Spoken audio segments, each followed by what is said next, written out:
Bom dia, bom dia.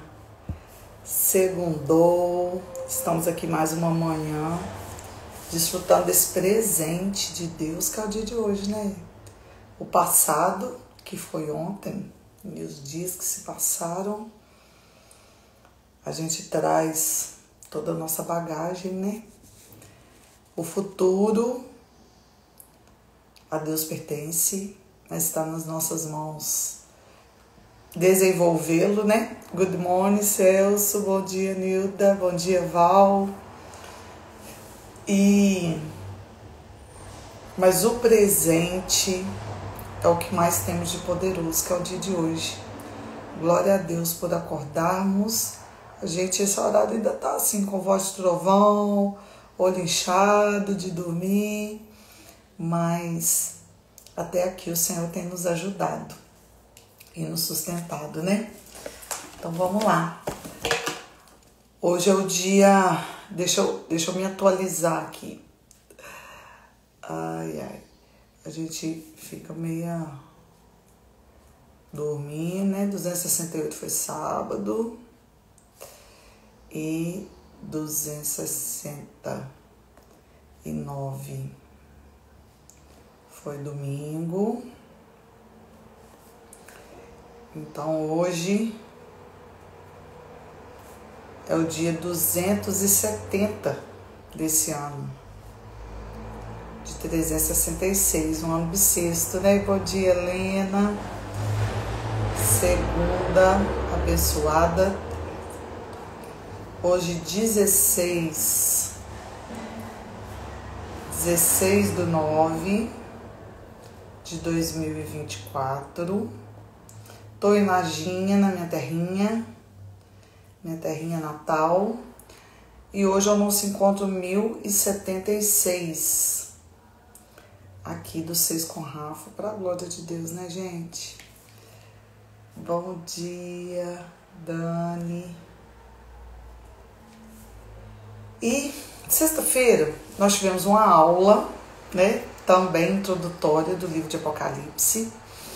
E como nós estamos lendo a Bíblia King James e ela tem uma introdução, hoje vamos ler a introdução que está na Bíblia King James. Então, teremos duas introduções do livro de Apocalipse. A aula com o pastor Ilmar de sexta-feira ficou gravada. Se você não teve oportunidade de assistir, assista, tá? Imperdível de Apocalipse. E o filtro foi: abra os ouvidos porque o Espírito Santo quer falar. Ele quer falar. E interessante que essa semana eu encontrei com uma pessoa, esse final de semana, no aniversário que eu fui sábado. Aí ela me perguntando das lives e tal, eu falei, já estamos na reta final, chegamos no livro de Apocalipse. Aí ela pegou e falou assim: você acredita que eu nunca li o livro de Apocalipse? Porque eu tenho medo do livro de Apocalipse. Eu falei, que isso, menino? Verdadeiro amor lança fora todo medo. Eu falei, vamos começar a ler Apocalipse essa semana. Aí ela falou assim, nossa, vou ver se eu consigo acompanhar. Então vamos ver, né? Só que eu não deixo gravado. Lembrando, né, Kátia, bom dia, que, deixa eu até escrever aqui, ó. A gente tá sempre junto aqui e a gente fala muita coisa da gente, há muita participação especial e muita coisa eu acredito que só faz sentido para quem está aqui. Porque pegar o bonde andando às vezes não é legal, não. E a gente virou o quê? Uma terapia de grupo, né, irmã Marlene? Bom dia. Então eu deixo gravado normalmente algumas em especial e todas as introduções de cada livro, de cada carta, de cada epístola, né? Como o Ilmar estava lembrando a gente. Então vamos lá. Aqui tem uma... Deixa eu virar aqui para vocês verem. Bom dia, Yane. uma foto bonita e que é do nascer do sol em Patmos. Mas aqui está falando, né? O Filho do Homem, Jesus Cristo, ressurreto e glorificado, se revelou ao apóstolo João, que estava preso na ilha de Patmos, né? O Ilmar já deu uma explicação sobre essa ilha e como que era essa prisão. O duplo objeto de Cristo era, primeiro, desvelar um diagnóstico espiritual de 7 igrejas na Ásia Menor, com as quais João tinha familiaridade. Isso a gente vai ver no capítulo 2 e 3, né? E segundo, revelar a João uma série de visões que apresentam os eventos e fatores associados ao fim dos tempos, que vai do capítulo 4 ao 22. Olha que lindo esse nascer do sol. Nascer no sol em Patmos, a pequena ilha no mar Egeu, onde João recebeu a revelação de Cristo ressurreto. Eusébio, o historiador da igreja primitiva, que foi de 260 a 340 depois de Cristo, escreveu que João foi enviado para Patmos pelo imperador Domiciano em 95 depois de Cristo e foi solto após 1 ano e meio. Então ficamos aí para começar nosso papo com esse nascer do sol em Patmos. Nada mal, né? Good morning, Heidi. Então vamos aí para a nossa introdução de Apocalipse. Quais as circunstâncias da redação do livro? Sobre o autor, né? O autor tradicional sustenta... o autor, gente, perdão, já comecei lendo errado aqui, ó. A opinião tradicional sustenta que o autor de Apocalipse é o apóstolo João, que escreveu o 4º evangelho e as 3 cartas de João, né? Os evangelhos, 4 evangelhos é o Mateus, Marcos, Lucas, então o 4º é João e as 3 cartas que a gente leu agora recentemente, né? 1ª, 2ª e 3ª João. Entre as evidências para essa opinião estão: o escritor se refere a si mesmo como João. Ele tinha um relacionamento pessoal com as 7 igrejas da Ásia Menor. Suas circunstâncias, por ocasião da escrita, combinam com as do apóstolo João, que, segundo fontes históricas confiáveis do 2º século depois de Cristo, viveu na Ásia Menor por volta de 70 a 100 depois de Cristo.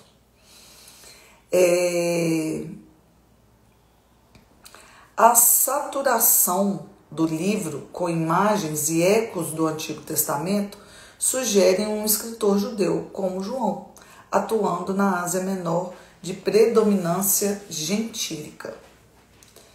Os gentios aqui. Qual o contexto histórico de Apocalipse? A audiência inicial que recebeu o livro de Apocalipse foi um grupo de igrejas locais no sudoeste da Ásia Menor. Algumas dessas congregações estavam sofrendo perseguição, provavelmente sob a égide. Deixa eu voltar aqui, ó. Algumas dessas congregações estavam sofrendo perseguição, provavelmente sobre a égide do Império Romano Domiciano, que governou de 81 a 96 depois de Cristo. Em outras igrejas, haviam problemas doutrinários e práticos. Também por trás desses problemas, aparentemente, estava o contexto histórico de uma invisível, porém vigorosa batalha espiritual. Embora alguns estudiosos atribuam uma data posterior para o livro e outros poucos atribuam uma data anterior, as datas comumente atribuídas para Apocalipse entre os estudiosos evangélicos são meados de 90 e final dos anos 60 do 1º século depois de Cristo. A data em meados dos 90 é a opinião de maior peso e é sustentada pela maioria. Cada opinião oferece um relato diferente da perseguição retratada nas cartas às igrejas. Uma sólida evidência histórica mostra que algumas das igrejas foram perseguidas intensamente por Nero no final dos anos 60. Mas a referência, lá no capítulo 17, no verso 10, a 7 reis, 5 dos quais caíram, apoia uma data em meados da década de 90, durante o reinado de Domiciano.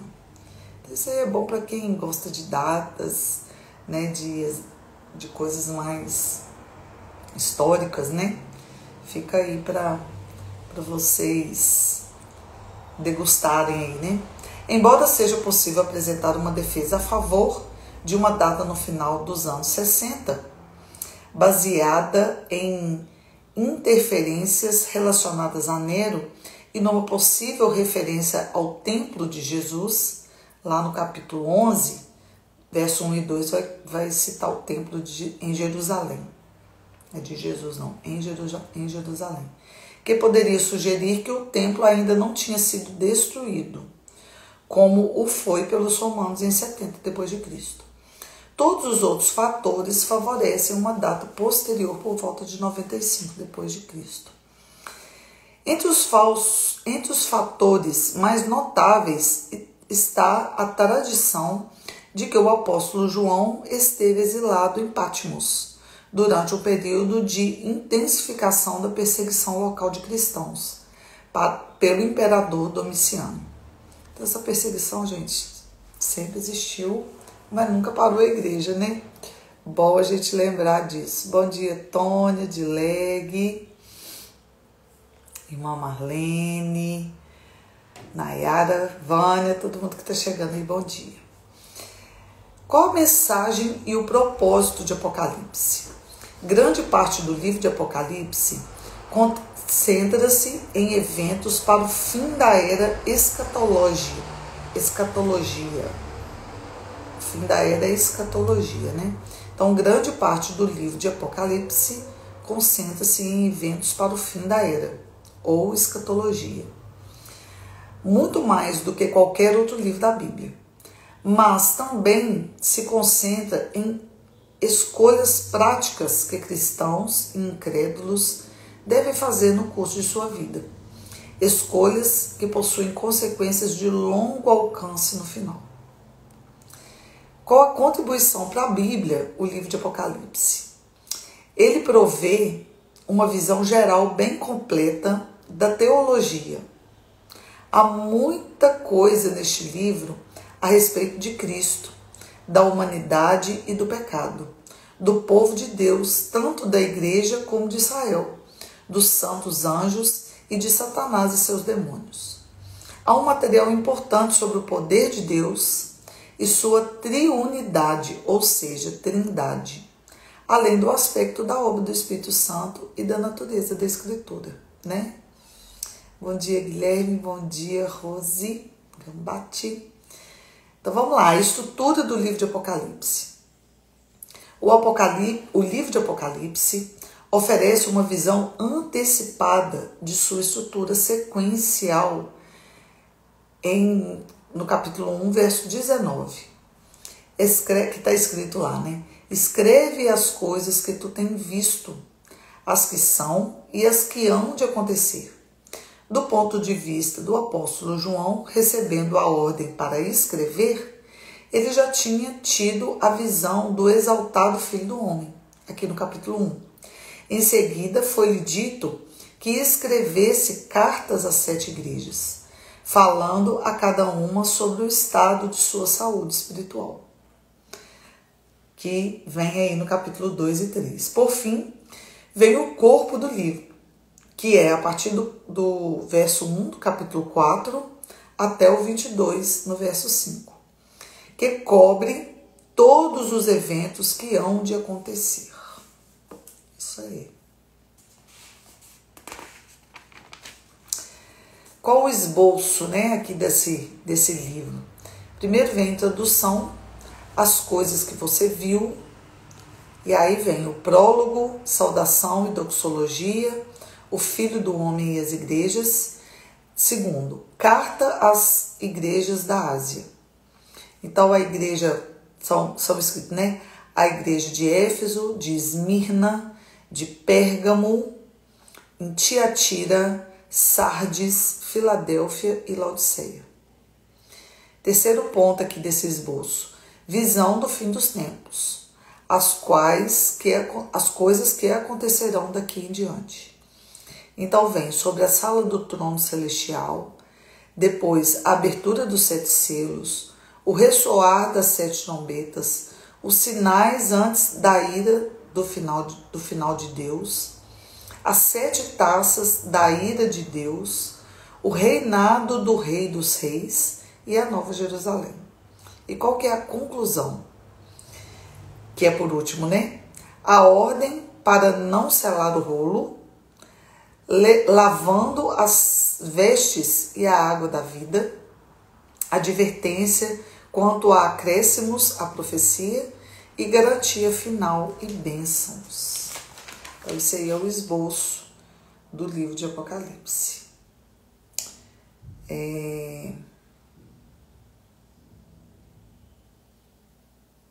Isso aí. Vamos começar aqui, a gente tem um tempão ainda, né?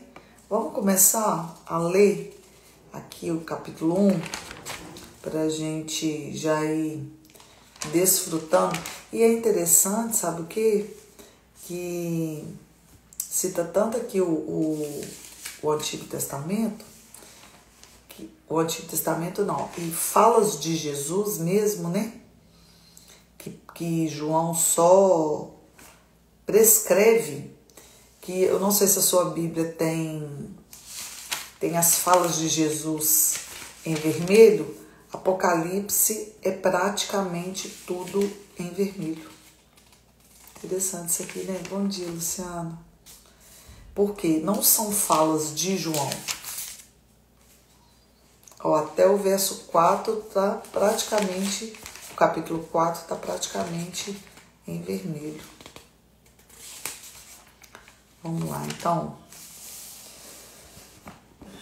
A revelação de Jesus Cristo. Deixa eu só colocar aqui embaixo. Apocalipse 1, para quem for chegando. Apocalipse 1. Só fixar aqui.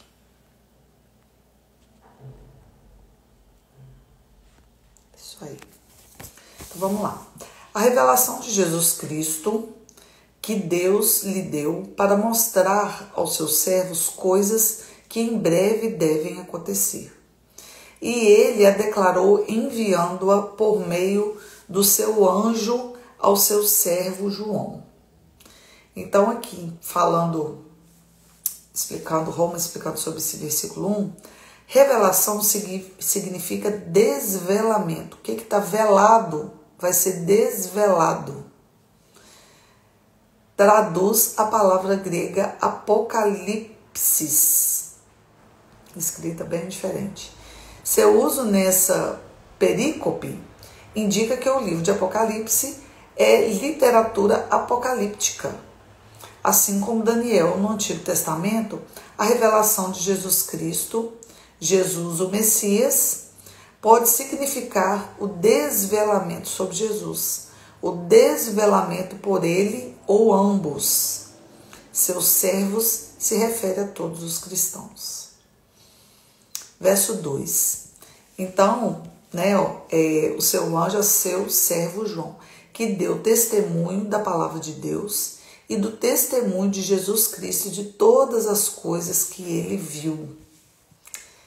Sobre o verso 2 aqui, por permanecer fiel à palavra de Deus e ao testemunho de Jesus Cristo, João acabou exilado na ilha de Patmos. Por toda a história da igreja, os cristãos têm sido perseguidos por causa da sua fidelidade a Cristo. Só abandonando nossa firmeza escaparemos da perseguição. Então, gente, ser perseguido é ser um selo, é o selo do cristão, sabe? Você nunca foi perseguido, você nunca foi criticado, você nunca foi... Bom dia, Régia, bom dia, Beth. Você nunca sofreu nenhum flagelo por ser cristão? Tem algo errado, e nem uma criticazinha, nem um debochezinho, nem um bullying. Isso faz parte da vida do cristão, tá, gente? Verso 3. Abençoado é aquele que lê e aquele que ouve as palavras dessa profecia e guarda estas coisas que nela estão escritas, porque o tempo está próximo. Então, importante ler, sim. Abençoado é aquele que lê, que ouve as palavras dessa profecia e guarda estas coisas que nelas estão escritas. Basta ler? Ou só ouvir? Ou só guardar? Não, tem que ser as três coisas juntas. Ler, ouvir, porque tem gente que ouve, mas não escuta, né?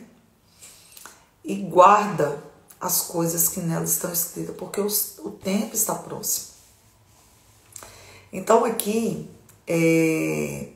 do 1 ao 3, né?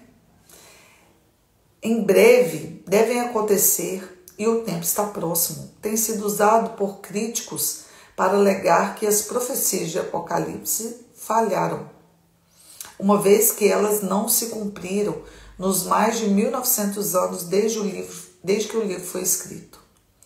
Todavia, o eminente retorno de Cristo não traz consigo um calendário, mas comunica um senso de urgência que é parte integral da mensagem do Novo Testamento. Tal como expressa por João Batista, Jesus e os apóstolos.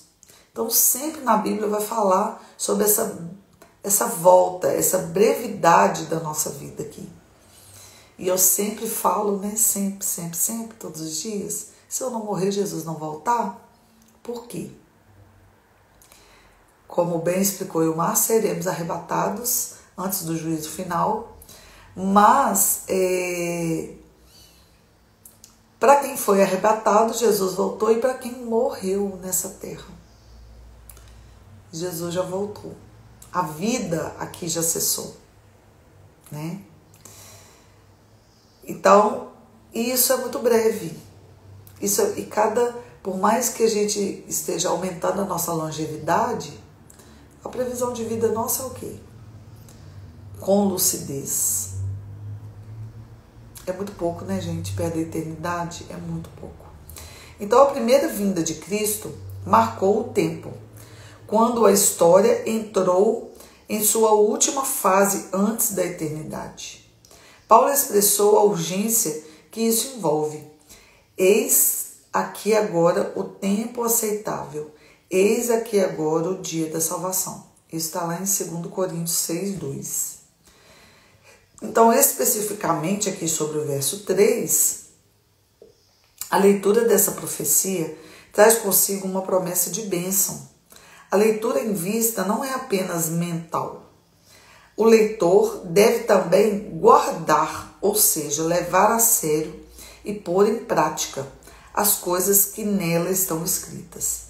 Essa é a primeira das 7 declarações significativas de bênção ou bem-aventurança no livro de Apocalipse.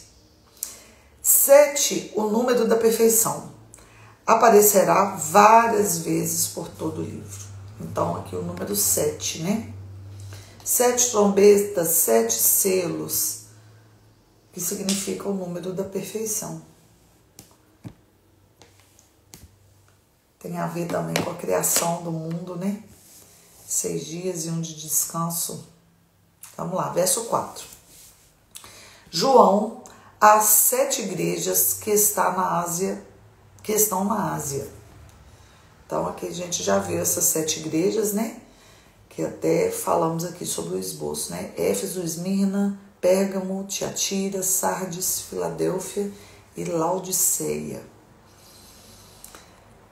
Graça esteja convosco e a paz daquele que é, que era e que há de vir, e dos 7 espíritos que estão diante de seu trono. Então aqui vai falar de 7 igrejas e de 7 espíritos. O que Roma explica sobre isso? A menção do nome do autor e de sua audiência, mais uma saudação característica, né? Graça e paz, indicam que Apocalipse tem uma forma semelhante a outras cartas no Novo Testamento. Não se trata de uma obra exótica ou de outro mundo que não pode ser compreendida prontamente. Aquele que é, que era e que há de vir, significa que Deus não somente existe agora, mas sempre existiu e para sempre existirá. Os 7 espíritos que estão diante do seu trono pode se referir 1. Aos anjos das 7 igrejas, 2. A outros anjos vistos no livro, ou 3. A plenitude do Espírito Santo descrito em Isaías 11, verso 2. Vamos lá, verso 5. E de Jesus Cristo, que é a fiel testemunha, e o primogênito dos mortos, e o príncipe dos reis da terra. A ele que nos amou e nos lavou de nossos pecados em seu próprio sangue. Ai, gente, como é bom ser lavado e purificado por esse sangue, né? E nos fez reis e sacerdotes. Coisa linda. Ser amado, ser lavado, ser rei, ser sacerdote. A ele que nos amou e nos lavou de nossos pecados em seu próprio sangue, e nos fez reis e sacerdotes para Deus, seu Pai. A ele seja a glória e o domínio para sempre. Amém. Parece uma oração, né? Essa introdução aqui. Falando do 5 e do 6, Jesus é a fiel testemunha. Martus, a palavra grega da qual nos vem mártir. O primogênito dos mortos nos faz recordar a ressurreição, a garantia da ressurreição futura de todos os cristãos e dos incrédulos, né? Os incrédulos também vão ressuscitar. Bom dia, Gláucia. Embora Cristo possua toda a autoridade para ser príncipe universal agora, ele não a exercerá de maneira completa até sua segunda vinda. Então, o mundo jaz do maligno, né?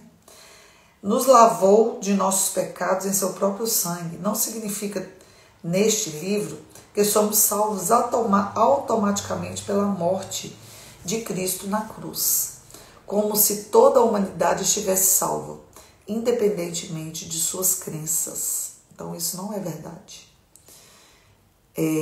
Apocalipse enfatiza a necessidade de arrependimento. Vamos ler muito sobre isso. E de uma resposta de fé ao Evangelho. O fraseado aqui pode significar que os cristãos já constituem um reino e são sacerdotes nessa existência. Que sempre falamos disso aqui, né? Somos reinantes. A gente não precisa aguardar a volta de Jesus para já sermos reinantes, né, Mônica Nunes? Bom dia, Janielisson. O fraseado aqui pode significar que os cristãos já constituem um reino e são sacerdotes nessa existência. Eu creio nisso aqui piamente. Vamos lá, verso 7. Eis que ele vem com as nuvens, e todo o olho há de vê-lo, e também aqueles que o perfuraram, e todas as famílias da terra se lamentarão por causa dele. Assim seja. Amém. Sobre esse verso 7, essa colagem da escritura de Daniel 7,13 e Zacarias 12,10 enuncia o tema de Apocalipse. A referência a lamentarão é entendida às vezes como a resposta daqueles para quem é tarde demais para serem salvos. O contexto de Zacarias 12,10, no entanto, indica que lamentarão será um arrependimento verdadeiro ligado à salvação, mesmo para aqueles que o perfuraram, ou seja, os judeus, né? A gente vai ver notas mais aí explicando sobre isso. Verso 8. Eu sou o alfa e o ômega, o princípio e o fim. Tá até em vermelho aqui, porque são palavras do Senhor, né?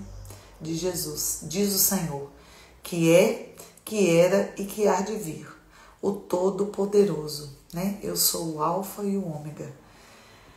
Alfa e ômega são a primeira e a última letra do alfabeto grego. Vocês sabiam disso?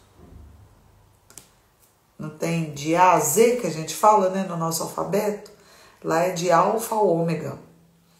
São a primeira e a última letra do alfabeto grego, enfatizando que Deus é o início e o fim.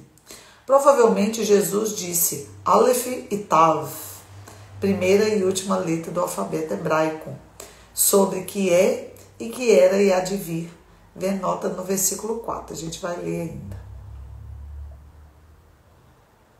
Ou a gente já leu, já lemos, né?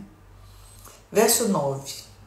Eu, João, então aqui João falando dele mesmo, que também sou vosso irmão e companheiro na tribulação e no reino e paciência de Jesus Cristo, estava na ilha que é chamada Patmos, por causa da palavra de Deus e do testemunho de Jesus Cristo.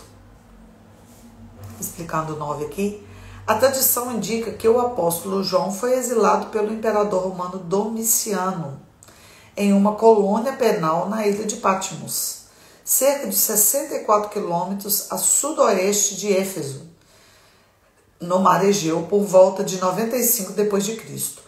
João foi libertado algum tempo depois da morte de Domiciano, em 96. Ele enfatizou ser um companheiro na tribulação, ou seja, agonia, aflição, né? Essa não é uma referência à ocasião da incomparável dificuldade um pouco antes da segunda vinda de Cristo. Então, nada se compara, né? E o Ilmar deu uma pincelada para a gente sobre a grande tribulação, né? Algumas pessoas que estão aqui, eu acho que tem alguém aqui que já foi na ilha de Patmos, né? Bom dia, Lu, bom dia, Eliane. Irmã Marlene, já, não, acho que de Leg já foi a ilha de Patmos. Parece que uma vez alguém comentou isso aqui, né? Beth, que é andada aí. Tem alguém que já foi na ilha de Patmos? Eu acho que isso vai despertar um desejo no nosso coração, né? Depois da leitura aqui de Apocalipse. Então vamos lá. Bom dia, Juninho. Verso 10. Então João falando aqui, ó.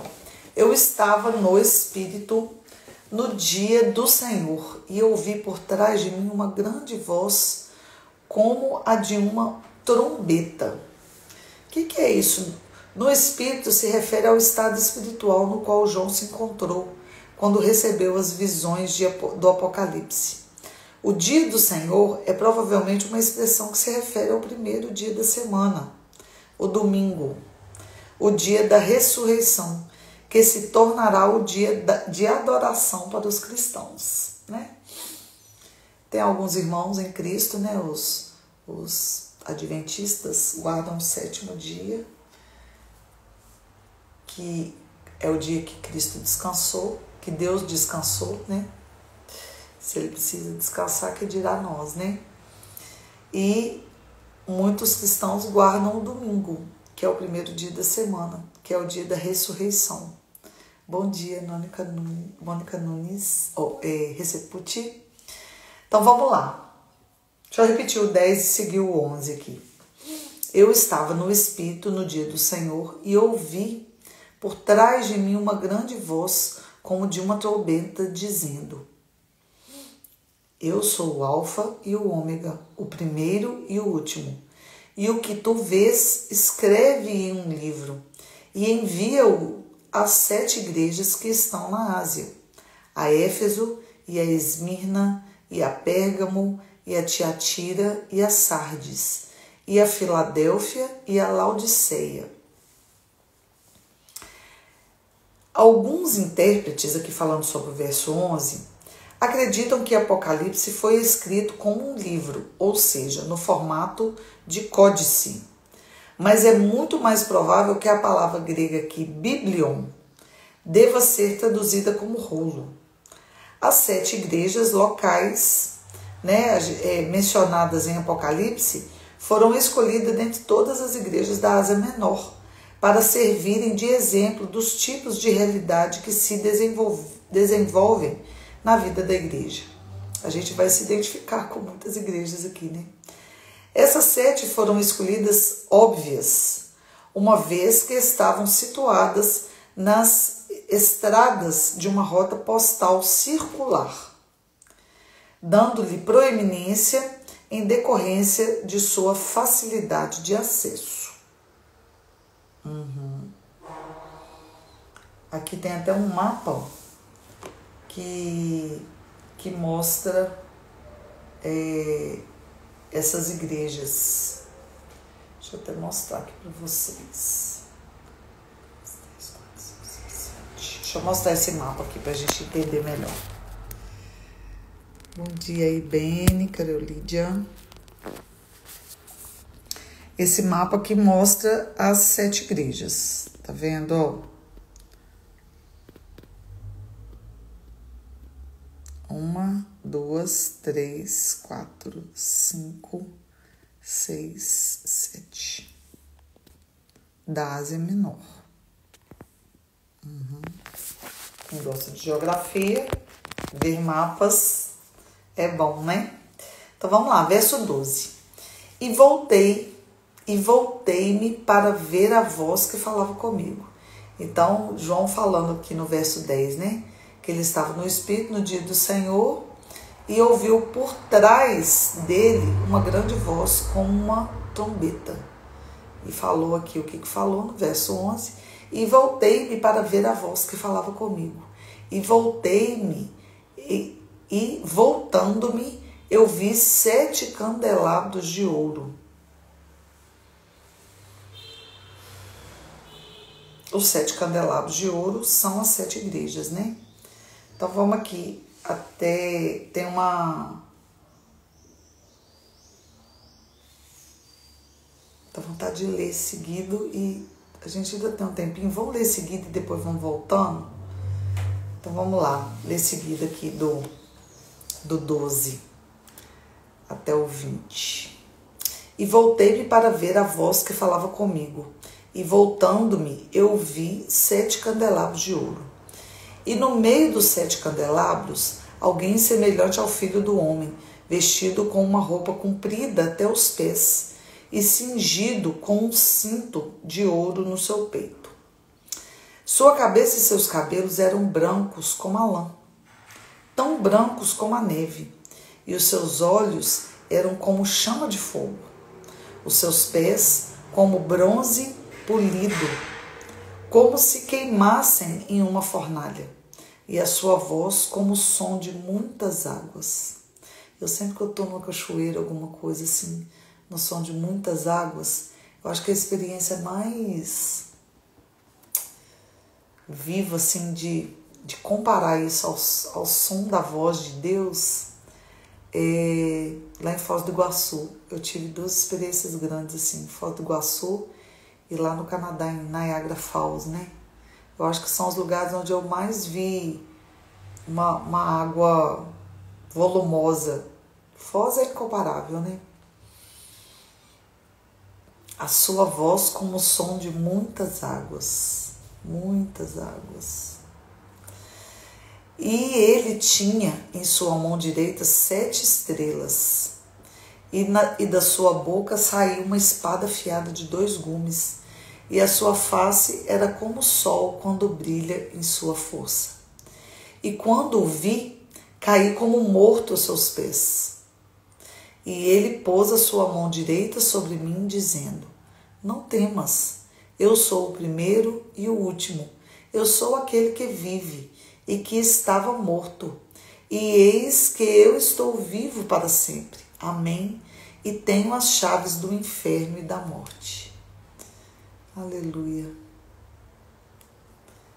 a gente não precisa ter medo, né? Não precisa ter medo da presença dele. A gente não precisa, Helena, lembrei de você, né? Sentir isso em voz, né? Como o som de muitas águas, é a voz do nosso papai. Mas sabe aquela voz, não é aquela voz que te traz medo, mas te traz segurança. Que coisa linda. Verso 19. Aí só explicando aqui, do verso 13 ao 18, que a gente acabou de ler agora, ó, João tinha visto Jesus Cristo em um estado semelhante de glorificação no Monte da Transfiguração. Lembrando que João, né, ele foi discípulo amado, né? Bom dia, Suzy. João foi discípulo amado. João experimentou tantas coisas, estava presente no cenáculo, né? Em Pentecostes, quando ficaram cheios do Espírito Santo. Viu Jesus ressurreto. Então, João tinha visto Jesus Cristo em um estado semelhante de glorificação no Monte da Transfiguração. Isso a gente lê lá em Mateus 17:2. Ele também havia visto seu corpo ressurreto depois que ele ressuscitou. João 20 fala sobre isso. Atos 1 também fala sobre isso. João também estava familiarizado com as ricas imagens do Antigo Testamento ligadas ao glorificado Filho do Homem. Ver Daniel 7:13. Ícones que essa visão em Patmos lembrava. Então aqui do verso 14, as comparações da cabeça e do cabelo do Filho do Homem como brancos como a lã, descrevendo a sabedoria e a pureza, e seus olhos como chama de fogo, representando uma santidade penetrante, fundem a visão do ancião. Com a aparição de Jesus no Monte da Transfiguração. Sobre o verso 15, diferentemente dos pés da estátua que Daniel fala, né, lá no capítulo 2, que se despedaçou, a descrição como bronze polido em uma fornalha fala da força e estabilidade. Uma voz como o som de muitas águas teria prendido a atenção de João, enquanto ele se encontrava preso em uma ilha, onde ondas poderosas rebentavam na praia. Como que é hipnotizante, né, o mar, de ver ondas ali quebrando. Então a gente pode tentar se transportar para essa ilha de Patmos e imaginar João tendo essa experiência. Será que foi à beira-mar, onde ele ouvia ali o som de muitas águas e era a forma de que Deus falava com ele? Ai, que bom que temos a eternidade, né, para tirar essas dúvidas. Sobre o verso 16, as 7 estrelas são o anjo das 7 igrejas, que a gente vai ler no verso 20, né? A espada afiada de 2 gumes, que de sua boca saía, simbolizava o poder da palavra de Deus para julgar. A face do Filho do Homem, como o sol quando brilha em sua força, era outra lembrança para o escritor daquilo que ele viu com os próprios olhos no Monte da Transfiguração. Sobre o verso 17, o fato de João cair aos seus pés era um ato de temor e terror diante do Senhor, se revelando tão profundamente à humanidade, né? Daniel 8 vai falar isso no verso 17. A reação dele mostra que provara a glória de Cristo mais intensamente aqui do que no Monte da Transfiguração, ou em suas aparições após a ressurreição. Então, assim, foi uma experiência sobrenatural, né, que João teve. Sobre o verso 18, né, não temas, eu sou o primeiro e o último, eu sou aquele que vive e que estava morto, e eis que eu estou vivo para sempre. Amém. E tenho as chaves do inferno e da morte. A autoridade de Cristo, né, explicando aqui sobre esse 18, sobre as chaves do inferno e da morte, foi afirmada quando ele declarou que edificaria a igreja, lá em Mateus 16, 18. Essa autoridade será exercida quando a morte e o Hades forem esvaziados e em seguida destruídos no julgamento do grande trono branco. A gente vai ler lá no final do livro de Apocalipse, né? No capítulo 20. Então vamos lá, verso 19. Escreve as coisas que tu tens visto, as que são e as que hão de acontecer. Então o Cristo ressurreto ordena aqui que João escreva exatamente como no versículo 11, as coisas que você viu na visão dos versículos de 12 aqui a 18. As que são se refere à situação atual das igrejas, que vai ser escrita aqui no capítulo 2 e 3. As que hão de acontecer se referem ao corpo do livro, que vai do capítulo 4 até o 22, que inicia com depois disso, né? Lá no verso 1 do capítulo 4. Verso 20. Então aqui, repetindo 19. Escreve as coisas que tu tens visto, as que são e as que hão de acontecer. O mistério das 7 estrelas que tu viste em minha mão direita e dos 7 candelabros de ouro. As 7 estrelas são os anjos das 7 igrejas. E os 7 candelabros que tu viste são as 7 igrejas. Sobre esse verso 20 aqui, ó. A palavra grega traduzida como mistério é mysterion, que fala de alguma coisa antes desconhecida, mas que agora foi revelada. Então aqui, ó, um mistério. Que deixou de ser mistério porque foi revelado a João, né? Em grande maioria, o uso do termo grego ageloi no livro de Apocalipse é uma referência a seres espirituais e não a mensageiros humanos. Talvez os anjos das 7 igrejas aqui mencionados atuassem como os assim chamados anjos da guarda para os membros dessas igrejas. Vamos ficar por aqui, né? Ai, vai ter muita coisa que o Espírito Santo vai nos revelar. E apesar de tantos mistérios, sabe? Aqui já revelados na introdução, no capítulo 1. Mas eu quero destacar e colocar como filtro da leitura de hoje que a gente possa ser abençoado na leitura deste livro. E ser abençoado não basta ler, aqui como está no verso 3, ó. Abençoado é aquele que lê, é aquele que ouve as palavras dessa profecia e guarda estas coisas que nela estão escritas, porque o tempo está próximo.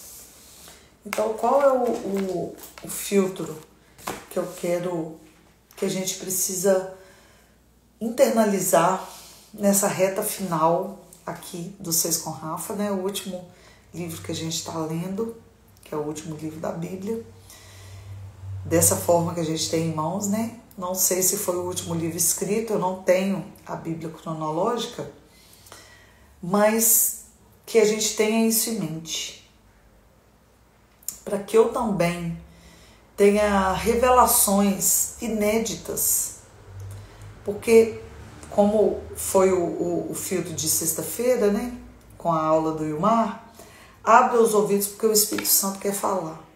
Da mesma forma que Deus revelou coisas inéditas para João ali na ilha de Patmos, que chegam até nós, eu creio do fundo do meu coração que o Espírito Santo vai ministrar coisas novas e inéditas para todos nós que estamos aqui nessa jornada. Mas para isso, a gente precisa ler, ouvir e guardar essas palavras. Ler, ouvir e guardar.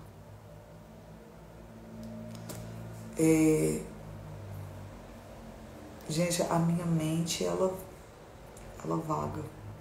Ela vaga no sentido assim, ela vai a lugares. Leia, ouça e guarde. Tem algumas músicas que tem palavras de ordem, assim, né? Me lembrei de uma música da Pitty. Então, leia, ouça, guarde. Leia, ouça, guarde. Leia, ouça, guarde. Leia, ouça, guarde. Pulse isso no nosso coração. Pulse, pulse. Leia, ouça, guarde. Leia, ouça, guarde. Leia, ouça, guarde. Leia, ouça, guarde. E a leitura, esse movimento, eu sempre falo com vocês aqui sobre a importância, se você pode, é claro que tem muitas pessoas que estão aqui que não pode estar parado nesse tempo com a Bíblia aberta, aqui grifando, lendo, escrevendo, mas isso ajuda muito a gente a memorizar. Quem tem memória visual, eu não tenho, por exemplo, uma boa memória para guardar endereço, né? Tá lá, igual aqui cita muito, né? Daniel, volta lá em Daniel, volta em Mateus, os evangelhos. Eu não tenho essa facilidade, mas eu tenho memórias fotográficas, assim. Por isso que eu gosto de escrever na Bíblia, porque às vezes eu lembro até a anotação, tipo que eu fiz, tá anotado assim, tá anotado assim. Então a gente precisa pulsar isso em nós.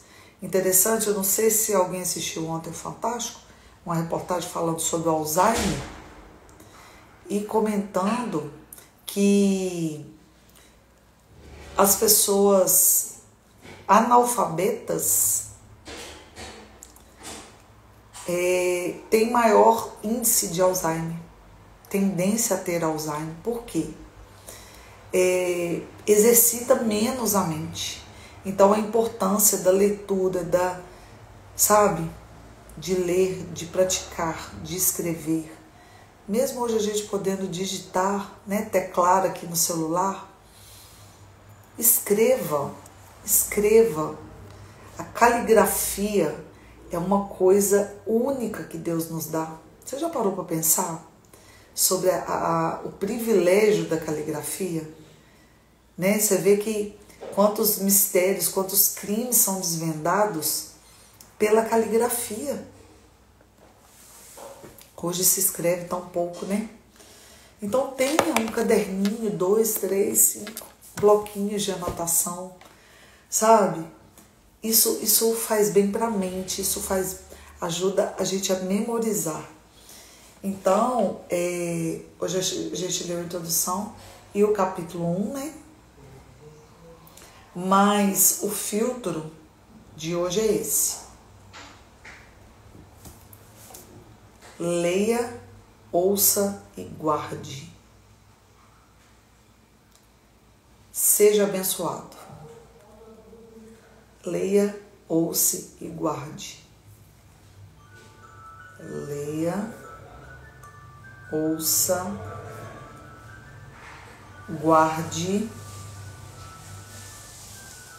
e seja abençoado.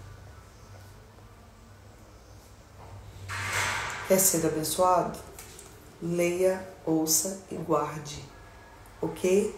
O que está escrito nessa palavra, que é a Bíblia toda, não é só o Apocalipse. Tá? Leia, ouça e guarde e seja abençoado. Ai, a Helena falando que tem 3 caderninhos, né, Helena? Leia, ouça e guarde e seja abençoado.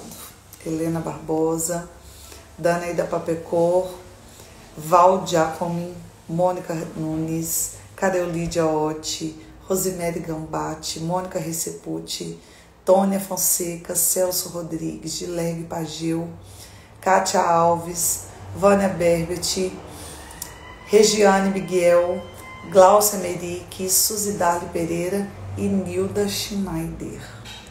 Leia, ouça, guarde e seja abençoado.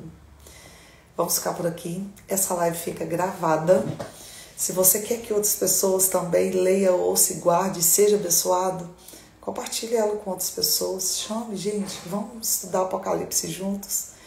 Que amanhã a gente vai começar o capítulo 2 e as lives não vão ficar gravadas, tá bom? Beijo no coração. Se eu não morrer, Jesus não voltar. Amanhã estaremos de volta às 6 e em unidade, lendo, ouvindo e guardando e sendo abençoado. Amém? Beijo no coração e até amanhã, se assim Deus permitir. Tchau, tchau.